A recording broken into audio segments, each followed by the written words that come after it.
Most people think they understand the Knights Templar. You know the image. Iron-willed holy warriors draped in white cloaks.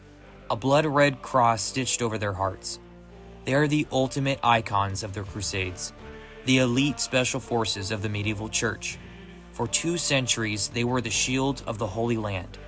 And then, as if someone flipped a switch, they completely vanished from the map. Arrested in the dead of night, accused of the unthinkable, systematically erased from history. But the version of the Templars that we see in Hollywood is just a surface-level sketch. They weren't just soldiers. They were the architects of a new world order. They didn't just fight the wars, they owned them. And that's the part that rarely makes it into the textbooks. If the Knights Templar were just warrior monks living under a vow of poverty, why were the most powerful kings in Europe groveling to them for their loans? Why did the Pope answer their calls on the first ring? And why were they granted total immunity from every local law on the continent? Think about it.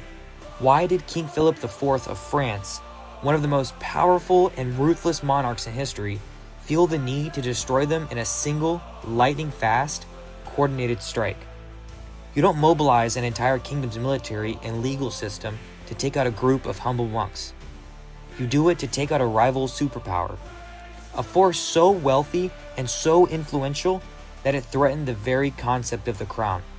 They weren't just a religious order, they were a state within a state, and their existence made every throne in Europe feel unstable. Founded around 1119 in the wake of the First Crusade, the Templars' original mission was humble: protect Christian pilgrims on the blood-soaked roads to Jerusalem. But they quickly evolved into something the world had never seen before. Because they were accountable only to the Pope, they operated across borders like ghosts. They built a massive network of stone fortresses stretching from the hills of Scotland to the deserts of the Levant. In a world of fragmented warring fiefdoms, the Templars were the first truly international organization. Borders didn't stop them, they crossed them with diplomatic immunity. Local laws didn't apply to them, they were their own judges and jury. Armies didn't intimidate them, they were the gold standard of medieval warfare. But their real genius wasn't found on the battlefield. It was found in their ledgers. They realized early on that blood and steel could only take you so far. To truly rule, you had to control the flow of information and the movement of value. The Templars invented the 12th century version of the ATM, and it changed the world forever. Imagine you're a wealthy pilgrim in Paris. Carrying gold to Jerusalem is a suicide mission. You'd be robbed or killed before you even left France. So the Templars offered a solution. In exchange, they give you a slip of parchment, a coded document that looks like gibberish to a thief. You travel light, walk into a Templar commandery in Jerusalem months later, hand over the paper, and withdraw the exact same amount. No heavy gold to carry, no bandits to fear, no risk.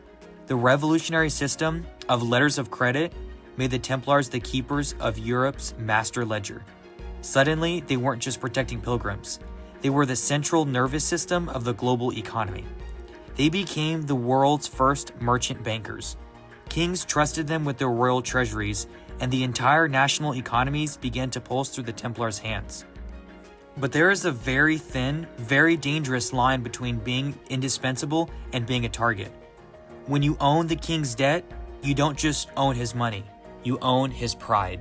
By the year 1307, King Philip IV of France was drowning. He had lost his wars, he had lost his single prestige, and he was effectively bankrupt. Worst of all, he owed the Knights Templar more money than his kingdom could ever hope to repay. He was a king in name, but the Templars were his masters in practice. So Philip chose the nuclear option. If you can't pay the creditor, you eliminate the creditor. On the pre-dawn morning of Friday, October 13th, 1307, Philip's men struck with terrifying precision. In a single, simultaneous raid across all of France, every Templar was dragged from his bed and thrown into a dungeon. To justify this betrayal, Philip leveled charges that were designed to shock the medieval mind. Hearsay, devil worship, spitting on the cross during secret, unholy rituals. It was a masterclass in character assassination. The Templars were stripped of their armor and put to the question: The confessions that followed were horrific, but they weren't born of truth. They were extracted under the crushing weight of the rack and the searing heat of the flame. The accusations were as bizarre as they were calculated. Philip claimed that the Templars worshipped a severed head named Baphomet and practiced dark arts in the shadows of their commanderies. Yet curiously, none of these crimes had ever been mentioned during the 2 centuries the Templars served in the church. They only surfaced when the king needed his debts erased. Even the Pope, Clement V, hesitated, suspecting the whole thing was a massive frame job. But Philip was relentless. He used the threat of military force to keep the Pope in line, eventually forcing the official disbandment of the order. The Grand Master Jacques de Molay spent 7 years in a dungeon before being burned alive on an island in the Seine. As the flames rose, he reportedly cursed the king and the Pope, summoning them to meet him before God's judgment seat within a year. Both men were dead within months. But as the smoke cleared, a new mystery emerged. The Templars were gone, but their tracks had been scrubbed clean. The trail didn't just go cold, it vanished in thin air. The Templars were the most meticulous record keepers of the medieval age. They tracked every grain of wheat and every ounce of gold. Yet when the king's men burst into their Paris temple to seize the vast treasures, the vaults were empty. The financial ledger is gone. The legendary hoard of gold never recovered. Even more haunting was the fate of the Templar navy. On the night of the arrests, the Order's massive fleet, one of the most powerful in the world, slipped out of the harbor at La Rochelle. They sailed into the fog and were never seen again. Some historians believe they didn't just die out. They rebranded.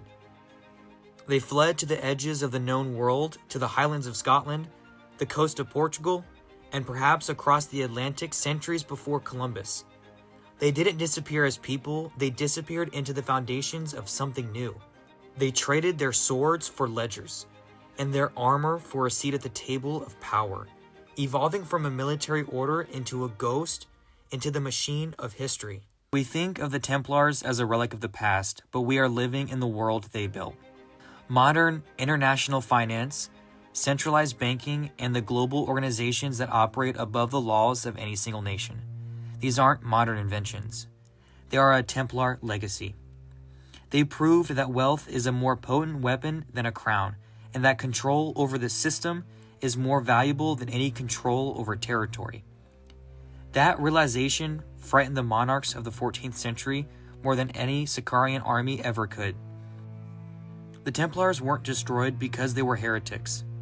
They were destroyed because they had rendered the old world obsolete.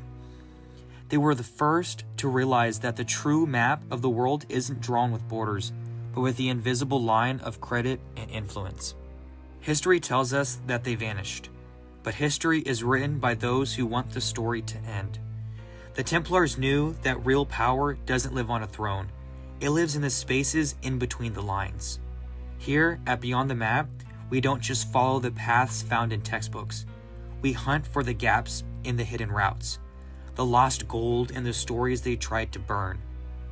Because to find the truth, you have to go beyond the map.